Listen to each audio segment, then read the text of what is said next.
नमस्कार, मेरा नाम है राजा मिश्रा और आपने देखना शुरू कर दिया है अपना फेवरेट यूट्यूब चैनल जिसका नाम है जर्नलिस्ट राजा। इस चैनल पे आपको धमाकेदार हेडलाइंस मिलती हैं, वो भी डेली। तो प्लीज़ चैनल को सब्सक्राइब ज़रूर कर दीजिए और बेल आइकन को ऑल पे करके प्रेस कर दीजिए। तो चलिए शुरू करता हूँ आज की हेडलाइंस को।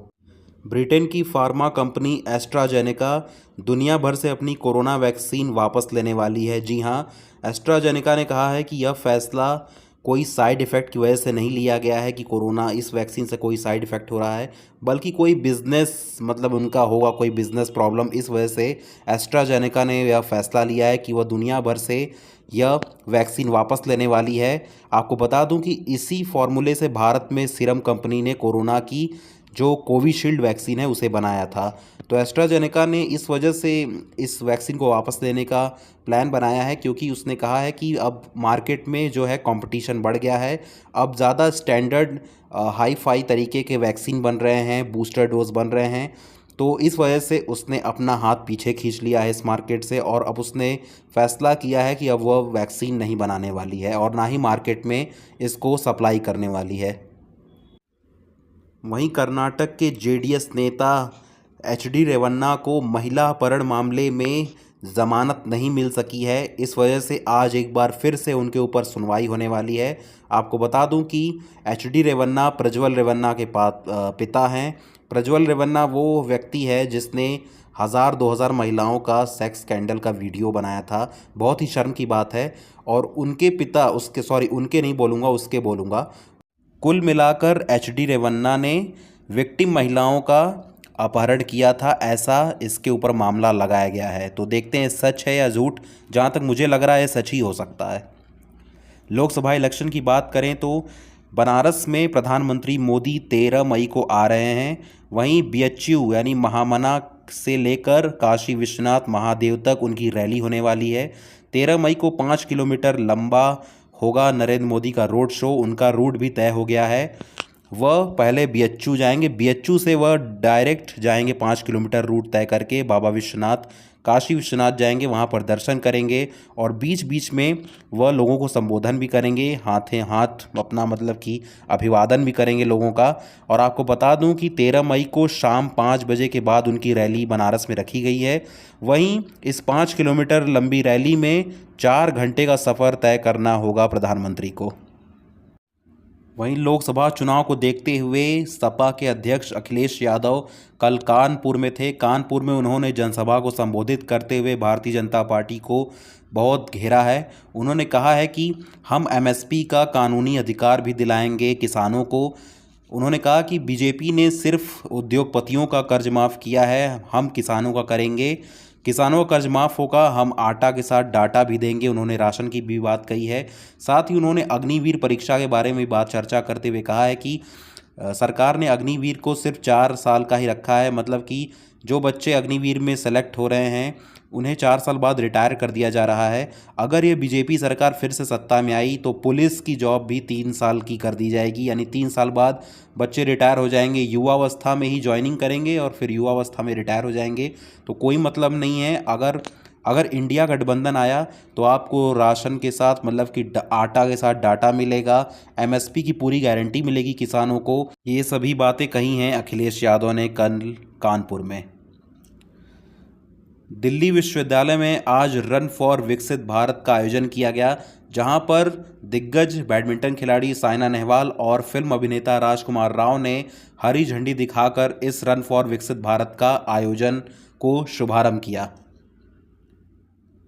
वहीं अमृतसर की बात करें तो पूर्व डिप्टी मेयर अविनाश जौली ने भाजपा को ज्वाइन कर लिया है। जी हां, उन्होंने कल आम आदमी पार्टी से इस्तीफा दे दिया था और आज भाजपा में शामिल हो चुके हैं अविनाश जौली।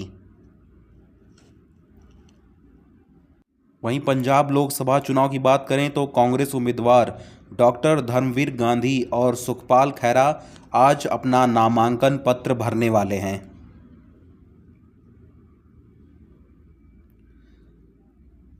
पश्चिम बंगाल की मुख्यमंत्री ममता बनर्जी ने प्रधानमंत्री मोदी पर जमकर हमला बोला है। ममता का आरोप है कि उत्तर प्रदेश में अल्पसंख्यकों को वोट डालने से रोका गया है तीसरे चरण के मतदान के समय। उन्होंने कहा है कि आचार संहिता की जगह मोदी संहिता लागू कर देना चाहिए। आदर्श आचार संहिता का नाम ममता बनर्जी ने मोदी संहिता नाम रख दिया है कि सब कुछ मोदी के नाम से ही हो रहा है। वहीं स्मृति ईरानी ने कहा है कि राहुल का पाकिस्तान से क्या रिश्ता है। दरअसल स्मृति ईरानी को एक पाकिस्तानी नेता ने कहा है कि उन्हें हराना ही चाहिए, मतलब स्मृति ईरानी को चुनाव हारना ही चाहिए। मतलब उस पाकिस्तानी नेता ने राहुल गांधी के सपोर्ट में बात कही है।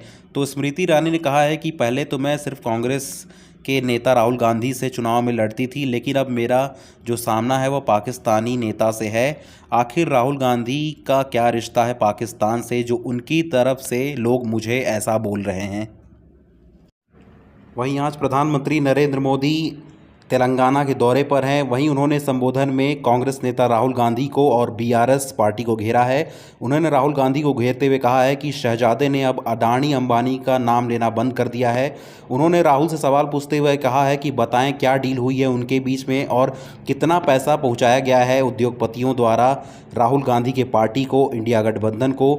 और साथ ही उन्होंने बीआरएस पार्टी को भी घेरा है। उन्होंने कहा कि कांग्रेस और बीआरएस एक सिक्के के ही दो पहलू हैं, दोनों तुष्टीकरण की राजनीति करते हैं। उनके लिए परिवार सबसे पहले है, बाद में देश है। ऐसा कुछ आज तेलंगाना में बरसे हैं प्रधानमंत्री मोदी। वहीं दिल्ली शराब घोटाले की बात करें तो दिल्ली के पूर्व उप मुख्यमंत्री मनीष सिसोदिया की जमानत याचिका पर आज हाईकोर्ट में सुनवाई होनी है। वहीं इसके पहले पूर्व सुनवाई में कोर्ट ने सीबीआई और ईडी से जवाब मांगा था इनके जमानत को लेकर। कांग्रेस नेता सैम पित्रोदा ने एक बार फिर से कुछ ऐसा बयान दिया है जिससे कि सियासत गर्मा चुकी है। उन्होंने भारत के बारे में कहा है कि पूर्वी भारतीय चीनी जैसे लगते हैं, वहीं दक्षिण के लोग अफ्रीका जैसे। सैम पित्रोदा ने एक बार फिर से विवादित बयान दिया है। उन्होंने कहा है कि भारत में भारत के जितने भी क्षेत्र हैं, उत्तर पूर्व दक्षिण, वैसे हर जगह अलग अलग तरीके के लोग रहते हैं। पूर्व में लोग चीन जैसे लगते हैं पूर्वी भारत में, वहीं दक्षिण भारत में लोग अफ्रीकी जैसे लगते हैं। वहीं उन्होंने कहा है कि पश्चिमी भारत में लोग अरब जैसे दिखते हैं। मतलब कुछ अजीबोगरीब उन्होंने बयान दिया है एक न्यूज़पेपर के इंटरव्यू देते वक्त। वहीं हरियाणा में इस समय सियासत ऊठा-पटक चल रहा है। जी हाँ, पूर्व सीएम मनोहर लाल खट्टर ने कांग्रेस पर तंज कसते हुए कहा है कि कांग्रेस अपनों को संभाल कर रखें, पहले वे निर्दलीय विधायक हैं, हम क्या कर सकते हैं। दरअसल अभी जो तत्काल चीफ मिनिस्टर हैं हरियाणा के नायब सैनी, उनके सरकार के ऊपर खतरा मंडरा रहा है। जी हाँ, क्योंकि वहाँ के उनके पार्टी के 3 निर्दलीय नेताओं ने कांग्रेस को अपना समर्थन दे दिया है, जिससे कि उनकी पार्टी हरियाणा में गिराई जा सकती है। वही बात कर लें इंटरनेशनल न्यूज़ की तो गाज़ा के राफा शहर पर हमले को लेकर इजराइल और अमेरिका में तल्खी बढ़ चुकी है। जी हां, अमेरिका के बाइडेन सरकार ने इजराइल को हथियारों की सप्लाई रोक दी है, क्योंकि बाइडेन सरकार चाहती है कि राफा पर हमले रोक दे इजराइल, लेकिन इजराइल ने सैन्य को और भी बढ़ा दिया है।